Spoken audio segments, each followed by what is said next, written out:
one Christmas we went to Cabo San Lucas for Christmas, and I went back to Panama because we didn't travel together entering the country. Why not? Because she had one name and I had another. Oh, you didn't give her any fake names or anything? No, never. And I called and says, "When are you coming?" He says, "I'm not.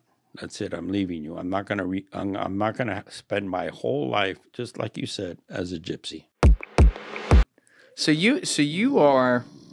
What year is this? When this one happened? This story. Well, my wife was 7 months pregnant with Simon. So this was 1997. Okay, so that was the last thing I ever did That was the last thing I ever did in Mexico. You left Mexico after this? After that, I went to Panama. Okay, all right. But before we get there, though, like, we've been talking all day, and so you've mentioned your family a lot, and that you were in the middle of this, and I think you have 3 kids and 1 stepson. Is that right? Mm-hmm. Okay. So your wife that you're referring to is now your ex-wife, right? Yes. Was that your second wife, or she was your first? My first wife. She was your first. My first child is with a girlfriend I had. Got it. Okay, so you weren't married to her. So at what point, I'm trying to go through the timeline that we've done in our head because we jumped a little bit, but you leave Colombia as your base and you go to Mexico in 94. After Rasguño, I had the problem with Rasguño. Right. I went to Mexico. Okay. And started working with another outfit. But you were, at this point, you're still able to go back and forth to America. You're not running No. When did that stop? I left the United States in 1988, never to come back. Never came back. Next time I came back, I was handcuffed. Okay. So that was earlier than I thought it was. Okay. So you basically, that was when you got hot there, but they didn't know your face or anything. They didn't know, they knew there was this guy named Luis. Like, I'm talking about the government, right? They didn't know who you were. Bob Harley knew who I was. He knew your face. Yeah, because they couldn't figure it out. And then somehow or the other, I got a DUI back in 1979 or something. And Bob Harley's #1 assistant or something. Bingo, we got him. We know who he is. We know his ID. His mother lives on Key Biscayne through a DUI. So you shouldn't. Drinking is not a good thing. Yeah. Okay. So you left in 1988. You had been married to your wife before you left, right? No, I met my wife in 1989 in Colombia. Okay. So we got married in 91. So she's Colombian. Yes. All right. So you meet her outside the country, so it's not like it's an issue leaving America because she's not from there. But she lived with you in Colombia, obviously. Then she lived with you in Mexico. And then after Mexico, you go to Panama. So she's just jumping country to country with you. And like, how often are you on the road and not even with her? Well, while I lived in Cancun, I was in Cancun all the time because I was working in Cancun. I had Café Coba. So, I had a beautiful life there. We had a house on the beach. We would go for walks on the beach. I would come home for lunch. Usually fresh seafood because the fishermen would always offer us fresh seafood. And we would go out to dinner. Then we went to Mexico City. While I was in Cancun was when I found out I was officially indicted. When was that? And what do you mean? 1995. Yeah.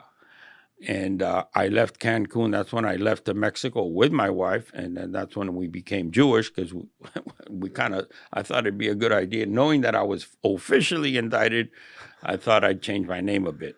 So we lived in Mexico and we had a great apartment in Mexico City and had a normal life. I worked. I bought a latex rubber. AIDS was still really popular back then. So I decided to make condoms. Oh. Yeah. So you became a condom maker too? Yeah, condom maker and, dental gloves and, medical gloves. Now, is this what you would wash the money through these businesses, I assume? Not really, because I was already out of the United States. And, those businesses were just businesses.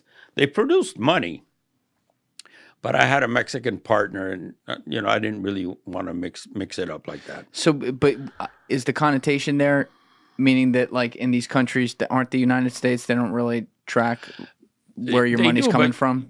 I don't want my partner knowing that I put $3, $4, $5 million through the business for no reason. He's my partner in a legal business. I've always been involved. He didn't know about the other stuff. Yeah, I've always been involved in legal businesses. But they don't know. Like the partners have no idea you're an international cocaine trafficker. No, not at all. So what do you do with all the cash? Well, you put it in Panama, you put it in Guatemala, you hide it. So I had safety deposit boxes in Guatemala and Aruba and Panama. Okay. Some accounts here, some accounts there.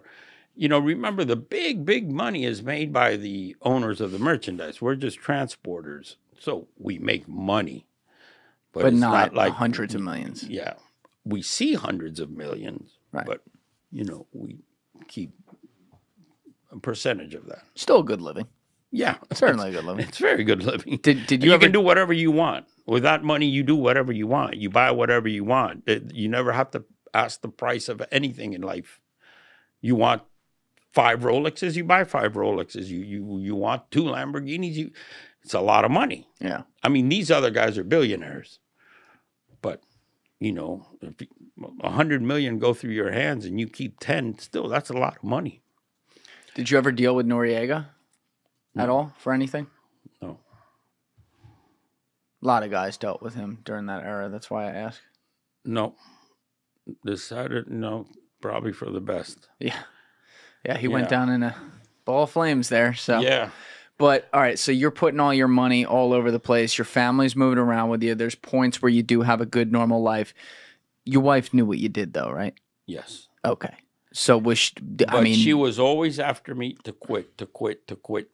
And then we moved to Panama, and I told her, listen, come to Panama because I've quit the business, and now, I'm in a healthy lifestyle, no drinking, none of this. So she came to Panama for a year. What year? That was 98. Okay. And after the year, I didn't quit the business. I kept working, and I kept drinking. Not that I was a total disaster drinking, but, a little more than should have, okay? The lifestyle, when... it lends itself. So one Christmas, we went to Cabo San Lucas for Christmas, and I went back to Panama because we didn't travel together entering the country. Why not? Because she had one name and I had another. Oh, you didn't give her any fake names or anything? No, never. And I called and said, when are you coming? She says, I'm not. That's it. I'm leaving you. I'm not gonna spend my whole life, just like you said, as a gypsy.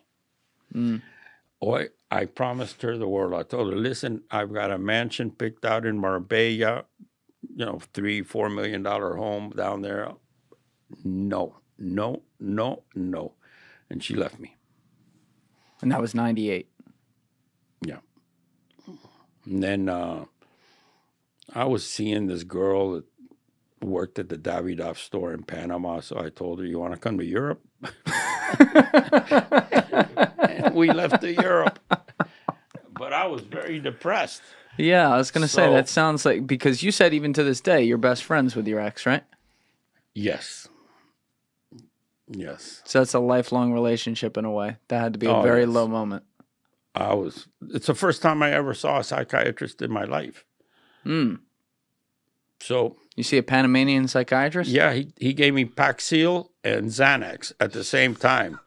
And I told him, I drink liquor. Says, oh, it's okay, you can take it all. Take the liquor, the cocaine, the Xanax, the Paxil. I mean, what a piece of cake that was. And then I grabbed the girl, very good-looking girl. Matter of fact, looked a lot like my wife. That's usually how it goes. Isn't that funny? Isn't that funny? They looked 10 years different, but my wife is a very beautiful lady, and she looks younger. And so I left to Europe, and that's when I started doing the freighters to Europe. Had you been over to Europe a bunch before that? No. So you really hadn't done any business in Europe, and you just decided, well, I'm going to fly over there. We'll get like. Well, no, I already had some contacts, some Greek contacts that were shipping people, and I had already set that up from Panama. I set that whole European transport business from Panama. How did you have those contacts already? Well, I had a friend of mine that was doing a lot of business to Europe, and he had his main office in Panama, and he would ship. The ships would leave Panama, load rice in Suriname, and cross the Atlantic. That was a very hot situation, and he got in trouble with Interpol. And then what I decided to do to avoid this hot zone in the Caribbean, what I did was I would have the ships in Greece. They would come down to Brazil, pick up whatever. A lot of times it was sugar, whatever. And then go up, hit Venezuela, because Venezuela is already out of this Caribbean hot zone. The eastern part of Venezuela, next to Guyana, where the Orinoco River Delta is, and it flows out to the Atlantic. We used to go into Puerto Ordaz, pick up steel, aluminum, whatever, and then pick up that merchandise and leave. And when you leave Puerto Ordaz, see, yeah, we have the map up here on the screen. When you leave Puerto Ordaz and you hit the Orinoco River Delta, you're already out in the Atlantic. You're not in the Caribbean at all. You see. Oh, I see what you're saying. You see Trinidad, and you go towards Panama. Yeah, zoom out. Okay, see this guy. Perfect. This guy would have his ships in Panama, pick up rice in Suriname, and then head out. That's a hot zone. That whole area is a hot zone. I did it backwards. I would come from Europe, go down south to Brazil, go up. I would never come into the Caribbean. And see, when my ships left from that red dot, when they left there at 5 o'clock, by 7 o'clock, they were already out way beyond the reach of any helicopters or survey. There's nobody out there.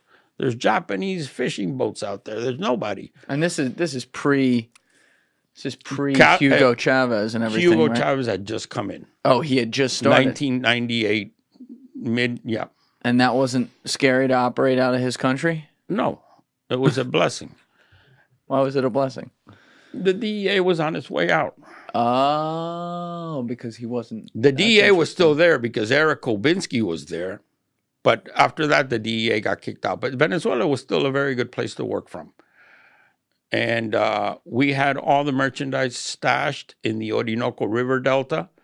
And wait, how would you stash it in the... What would you stash it in? Imagine these big containers. They look like telephone booths. And you stash the merchandise in there and you hide that underwater. They're watertight. Underwater? Yeah, in the Delta, in swampland type. You know, it's that whole Orinoco River Delta. You thought of this? That was your idea? No, this was thought out by somebody that worked for the organization, and they came up with the idea of using those telephone booths. For your organization or the organizations you were moving for? Well, the cartel that I was working for. Oh, okay. I was in charge of the ships from Greece. But they had a fishing, well, they called it a fishing camp. It wasn't a fishing camp, but they had a camp there where they stashed all the merchandise. Then we would come in and load up whatever, steel in Puerto Ordaz, and when we were leaving, they would hit us on the way out. We were, 3 miles off the coast. They would hit it. They would load up the ship with 4,000, 5,000, 6,000 kilos at a time, and then we would keep going. But by that time, we were way gone. So it was like working the route in reverse. Instead of starting in Panama and doing that whole hot area, because that whole area is hot as a pistol. How did you get all your intelligence for this kind of stuff? Like, how did you know exactly where Interpol was going to be? What was it going to be? I'm sorry? Like where Interpol was going to be, No. where things were hot, like who? Well, what were your sources? It's that for years, I had already been working at this for 25 years. I knew that the Caribbean was a hot area. I knew my friend just got busted by Interpol. I knew he got hot. Just I knew experience. So I figured, why deal with that? Why be based in Panama, the hottest fucking place on earth, when I could come from Egypt, from Greece? I could load up, and go to Africa, pick up cassava, leave metals that I took from the Black Sea, go to Africa, cross Africa, go down to Brazil. I'm way out of everybody's scope of vision. Then go up to Venezuela, go into Puerto Ordaz, go out, get loaded from the fishing camp where the merchandise was at, and I'm out in the middle of the Atlantic. And that was being done with freighters. And how big are these freighters? Like the normal ones we see at Port of Elizabeth here? Yeah. Freighters with, three, mass 33,000 tons, whatever. And then you would find certain cargo containers that you would stash everything in. No, the freighter had a stash in it. Oh. We built a special stash inside the freighter. Now, how does that work? Do you send a construction crew in the middle of the night? A welder, and he does it. And you pay off the people at the port, obviously. Sagapo la de Mumalaka. Let's go. Well, it's done in. It's a huge ship. A lot goes on in the ship. Yeah, but I mean, there's a welder in there, fucking welder. Yeah, but they do that work all the time. There's, it's not like out. You're in a hidden space. I know, but it's you don't think someone's walking by going, "Hey, do you? Hey, Giorgio, why are you welding fucking 100 yards worth of wall?"